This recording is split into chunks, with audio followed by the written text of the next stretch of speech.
parental rights. They were encouraging young kids to engage in sexual activity against the will of their parents, and they were talking about abortion as if the contents of a womb was removed. If you had to have your tax dollars spent on a website that interfered with your parental rights, how would you vote? No. So I went into that caucus and I said to the folks in there, look, there are three things that I want you to know. Number one, I said, I know you guys have been here for a long time, and I've gone through this budget process, and I'm here to tell you I have absolutely no idea what we're spending that $30 billion on. So therefore, for reason number one, I cannot vote for it because I don't even know what's in it. And I asked them if they could explain some of the things that were in it, and the questions that I asked were, number one, on individual benefits being paid out of our tax dollars to people in Massachusetts, how much of those are going to citizens, and how much of those are going to people who are here illegally? Nobody had the answer. Taxes. We ran on a petition of rolling back the meals tax, rolling back the sales tax, and rolling back the income tax in Massachusetts. I asked them if any of that was in the budget. None of that was in the budget. And finally, I asked them about the values that we hold dear, the things that were important to us, and I asked them if there was any of that in the state budget, and the answer to that question was no. So based on those three things, I decided, and I told them, that I was unable to go and vote for that budget. I have to tell you, we went into the chamber, I had no discussions with anyone else, and I went in and voted no, and I left. And I went outside, and it took about 5 or 6 minutes, and I walked back in, and the vote was finished. And when I went back in, the vote was 157 to 1, and I was the one. So I called Bernadette as I was walking out of the chamber. I said, Bernadette, the vote was 157 to 1. She said, you couldn't even get anybody with you? I thought he was kidding, honestly. I said, no, not yet. But she said, you're number one. Yeah. The second thing that I need to tell you is that I was able to testify before the Judiciary Committee a couple of weeks ago with my good friend Bob Joyce. He was down there testifying also. And one of the bills that I co-sponsored with Mark Lombardo was the buffer zone. As you probably know, in Massachusetts, we're one of the few states in Massachusetts that do not allow sidewalk councilors to speak about abortion on sidewalks in Massachusetts. We can burn a flag in America, we can do all kinds of things in America, but we cannot speak about this issue on sidewalks in Massachusetts. And my wife, as many of you know, have been on the sidewalk for 25 years as a counselor. As a counselor. Those times were tough, Jim.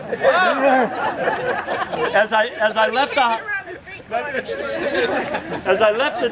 left the house that day, I said, what is it that you want me to say? Because we had some prepared testimony, but she asked me to talk about Sophia. Sonia. I called her Sophia that day. About Sonia or Sophia? Both of them. Well, I want to share with you folks, and I won't take much longer, but I do want to share you that testimony.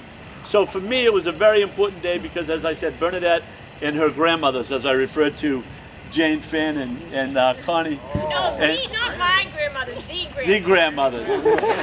The other young women that have been out on those sidewalks for 25 years. As I said to them that day, I was in front of the Senate Judiciary Committee, and Senator Cream told me that I had 3 minutes. And I said, Senator, I have 2 bills I want to speak on. And she said, you have 3 minutes. I said, well, I'll do the very best I can. So I spoke for 1 bill, and then she said, you now have 1 minute. I said, Senator, you just allowed the Attorney General to speak for 10. I'll do the very best I can. So I went on to tell the story about Sonia. And what Sonia was a 19-year-old young woman who was walking towards an abortion facility 18 years ago. And as she approached the facility, for some reason, Bernadette and her had a connection. And Bernadette had the opportunity to talk to that young woman about an option that she should have and to make another decision.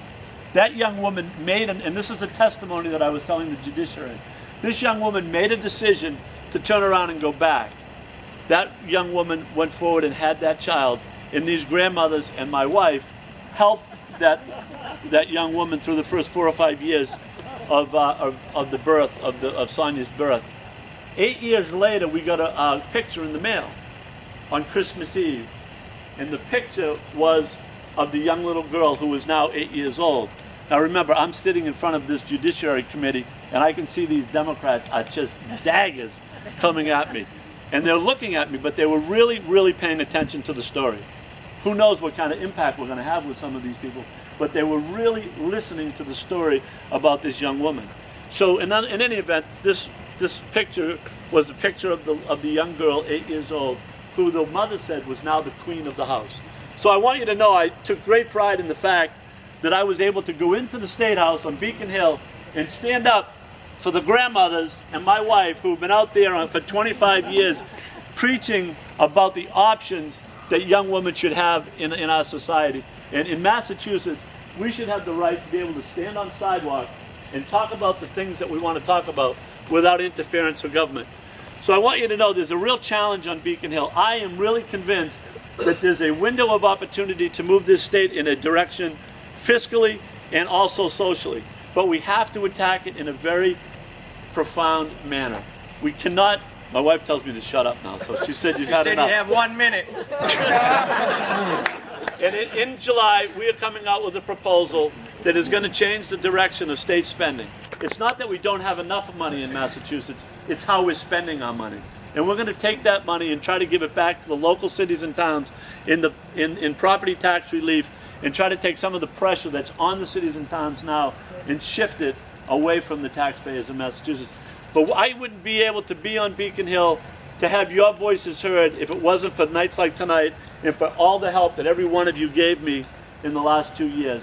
Because without you, we would not have been able to go up to Beacon Hill, and hopefully with your help we'll get re-elected in November, and that's when we can really begin to make the changes that we need. So thank you all again. I really appreciate it.